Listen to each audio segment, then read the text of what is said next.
2017학년도 9월 평가원 사단과 법인 지문 문제풀이 한번 보도록 하겠습니다. 35번 문제풀이 들어갈게요. 윗글을 통해 알 수 있는 내용으로 적절하지 않은 것. 제가 늘 강조하죠. 보기 문제 이런 거 오히려 쉽다.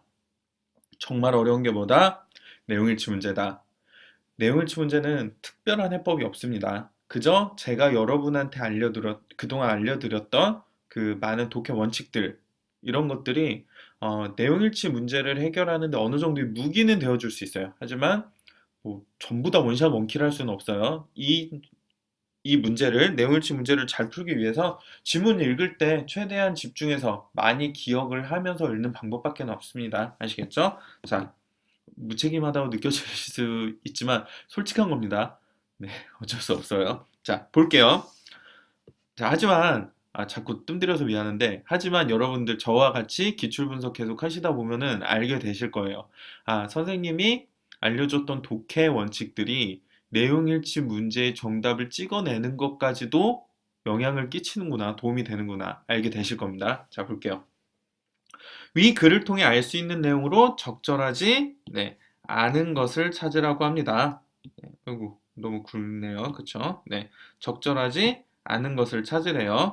뭐 적절하지 않은 것 찾으려 했으니 어떻게 하겠습니까? 찾아야죠. 1번. 사단성을 갖춘 단체는 그 단체를 운영하기 위한 기구를 둔다. 자, 이거 본 순간 어디를 가야 된다? 자, 선지를 본 순간 이 내용이 확연히 생각이 나면 다행이에요.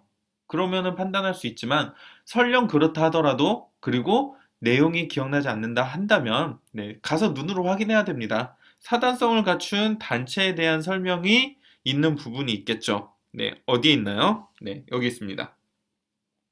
단체 중에는 사람들이 일정한 목적을 갖고 결합한 조직체로서 구성원과 구별되어 독자적 실체로서 운영되며 운영기구를 두어, 너무 못생겼네. 네, 운영기구를 두어서 운영하는 단체가 있습니다. 운영기구를 두고 있는 단체, 그게 뭐다? 바로 사단이다. 자, 그러니까 여기서 1번은 그 단체를 운영하기 위한 기구를 둔다는 건 맞다고 볼 수 있겠네요. 네. 자, 다시 한번 강조하지만 이 내용이 기억나지 않아도 좋습니다. 여러분들은 뭐만 기억하면 된다? 네.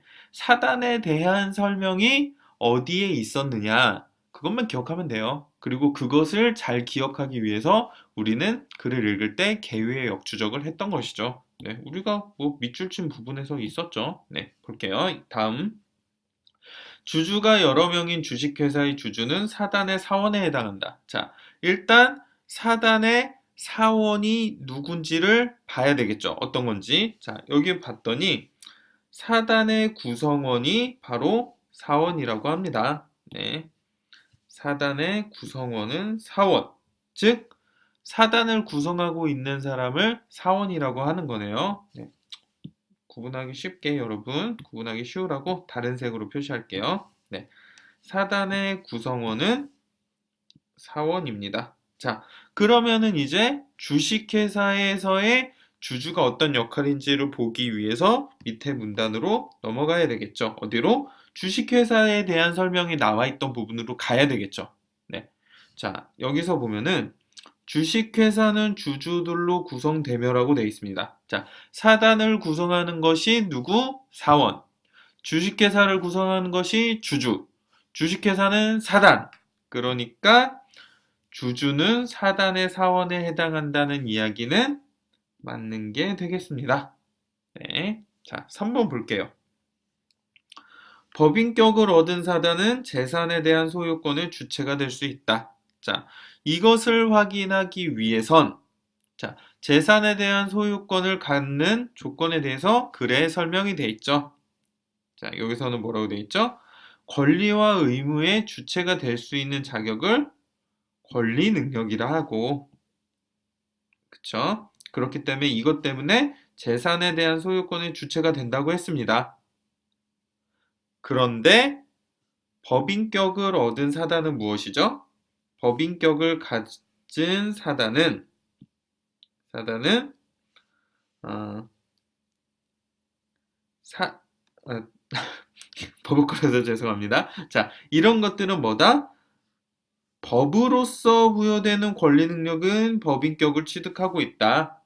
즉, 법으로서 부여되는 권리 능력을 가진 사단을 사단법인이라 하는 거죠. 그렇기 때문에 법인격을 가진 사단은 재산에 대한 소유권의 주체가 될 수 있습니다. 자, 이것도 역시 글에서 설명하고 있는 내용만 잘 기억했다가 가서 눈으로 확인해 주면 되는 거예요. 아시겠죠? 자, 4번. 사단법인의 법인격은 구성원의 가입과 탈퇴에 관계없이 존속한다. 자, 이것도 관련된 설명이 분명히 있었습니다. 앞에 볼까요? 자, 이것도 다른 색으로 표시해 볼게요. 구성원의 가입과 탈퇴에 관계없이 존속하는 단체가 있다고 했고, 요거를 사단이라고 불렀습니다. 그렇죠? 이것이 사단이래요. 그러니까 사단법인의 법인격은 구성원의 가입과 탈퇴에 관계없이 존속한다는 것이 맞습니다. 5번. 사람들이, 자, 1, 2, 3, 4번 우리 맞다는 거 근거를 눈으로 다 확인했죠? 그럼 답 5번이에요. 확실히. 우리 다 눈으로 확인했으니까. 네. 하지만 불안하죠. 실전에서는. 직접 눈으로 확인할게요. 사람들이 결합한 단체의 권리와 의무를 누릴 수 있는 자격을 주는 제도가 사단이다라고 했는데, 여러분 보세요. 자, 사단이라는 것은 뭐였죠? 사단은 구성원의 가입과, 자, 일정한 목적을 갖고 결합한 조직체로서 구성원과 구별되어 독자적 실체로서 존재하고 운영기구를 두어 구성원의 가입과 탈퇴에 관계없이 존속하는 것들. 그렇죠? 그러니까 자, 요 부분에서 이 부분에서 설명하는 것이 바로 사단의 내용입니다. 그러니까 이거는 제도가 아니죠. 이런 사단의 권리와 의무를 누릴 수 있는 자격을 준 것이 뭐죠? 네, 그것이 바로 법인으로 등기되는 것이죠. 그래서 법인격이 생기는 거죠. 그렇기 때문에 사단만으로도 결합한 단체의 권리와 의무를 누릴 수 있는 자격이 있다라는 이것은 틀린 이야기가 됩니다. 자, 답은 5번이네요. 여러분들, 이게 글의 내용 자체가 어렵고 복잡하다 보니까 내용일치 문제까지도 굉장히 어려워요. 근데 제가 좀 아쉬운 건 안타까운 건 뭐냐면요. 내용일치 문제가 모든 비문학 지문에 출제되는 기본 유형이다 보니까 이 문제를 못 푸는 자기 자신을 너무 좀 책망하고 좀 불안해하는 학생들이 있는데요. 내용일치 문제는 다시 한번 이야기하지만 굉장히 어려워요. 저도 제일 어려워하는 문제입니다.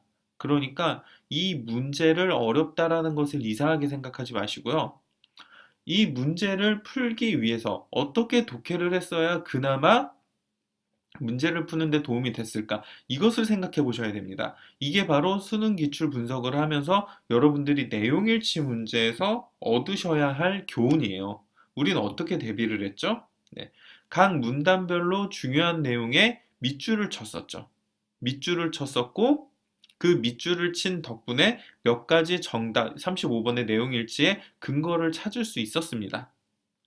아시겠죠? 자, 요 정도가 충분히 방어할 수 있는 여러분들 방어할 수 있는 수단이 되어 줄 거예요. 그러니까 어, 어떤 이런 것들을 모든 걸 완벽하게 해결할 수 있는 마스터 키를 찾으려는 그런 생각보다는 지금 우리가 알고 있는 이 독해 원칙들을 충실히 익혀가지고 충분히 여러분들이 글을 읽을 때 집중하고 글의 핵심도 찾아내고 내용 일치에도 대비할 수 있는 이런 독해 습관을 갖추도록 해 주십시오. 이것이 여러분들이 실전에서 여러분들의 정답률을 굉장히 높여줄 것입니다. 아시겠죠? 네. 자, 35번 문제풀이 여기서 정리하겠습니다.